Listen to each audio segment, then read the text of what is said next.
Afghanistan mengubah skor menjadi 1-0.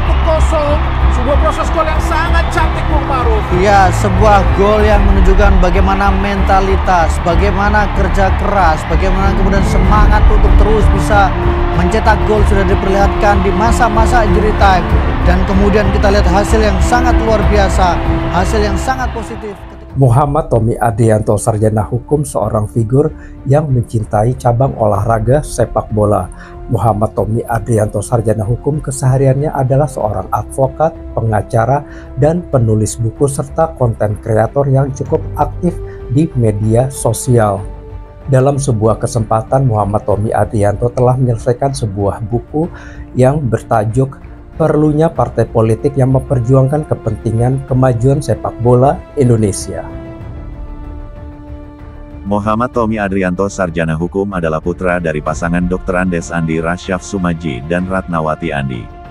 Muhammad Tommy Adrianto, sarjana hukum, kesehariannya adalah seorang advokat, pengacara, penulis, konten kreator, dan juga aktif di sebuah partai politik yang cukup besar di Indonesia, PSI. Sebagai politisi muda, Muhammad Tommy Adrianto pernah mencalonkan diri sebagai legislatif DPRD Jawa Tengah pada tahun 2004. Walau saat itu belum dapat memperoleh kursi di lembaga DPRD Jawa Tengah, akan tetapi Muhammad Tommy Adrianto tetap optimis akan memperjuangkan cita-citanya untuk 5 tahun ke depan. Halo, Assalamualaikum warahmatullahi wabarakatuh. Bersama saya kembali Muhammad Tommy Adrianto.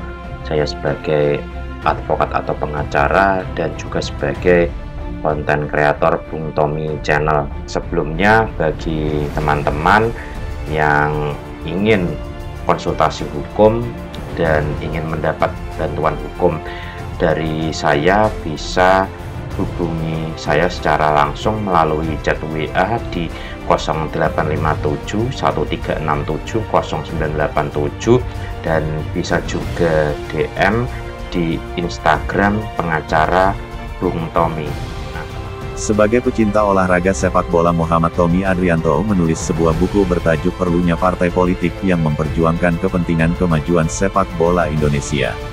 Dalam bukunya, Muhammad Tommy Adrianto mengemukakan bahwa sepak bola bukan sekadar olahraga di Indonesia, akan tetapi juga sebagai gairah, identitas, dan kebanggaan bangsa.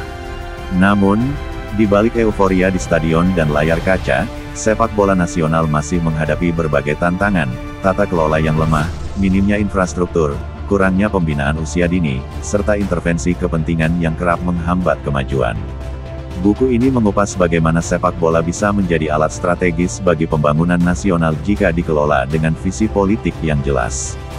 Dengan pendekatan berbasis kebijakan, penulis mengusulkan perlunya partai politik yang secara khusus memperjuangkan kemajuan sepak bola Indonesia bukan sekadar sebagai alat populisme, tetapi sebagai agenda nyata yang mencakup reformasi sistem kompetisi, investasi dalam pembinaan pemain muda, hingga membangun industri sepak bola yang berkelanjutan. Mungkinkah Indonesia memiliki partai politik yang benar-benar peduli terhadap sepak bola? Gol! Indonesia lewat Alberto Hegat tadi. Di depan gawang langsung Hamid Amiri Afghanistan mengubah skor menjadi 1-0. Sebuah proses gol yang sangat cantik, Bung Maruf. Ya, sebuah gol yang menunjukkan bagaimana mentalitas, bagaimana kerja keras, bagaimana kemudian semangat untuk terus bisa mencetak gol sudah diperlihatkan di masa-masa injury time. Dan kemudian kita lihat hasil yang sangat luar biasa, hasil yang sangat positif ketika Indonesia di masa injury time bisa menciptakan 1 gol penting. Kita lihat bagaimana proses gol. 4 pemain Indonesia melakukan kanan rapi. Ada Aldian Satnari dengan umpan Alberto Vega dan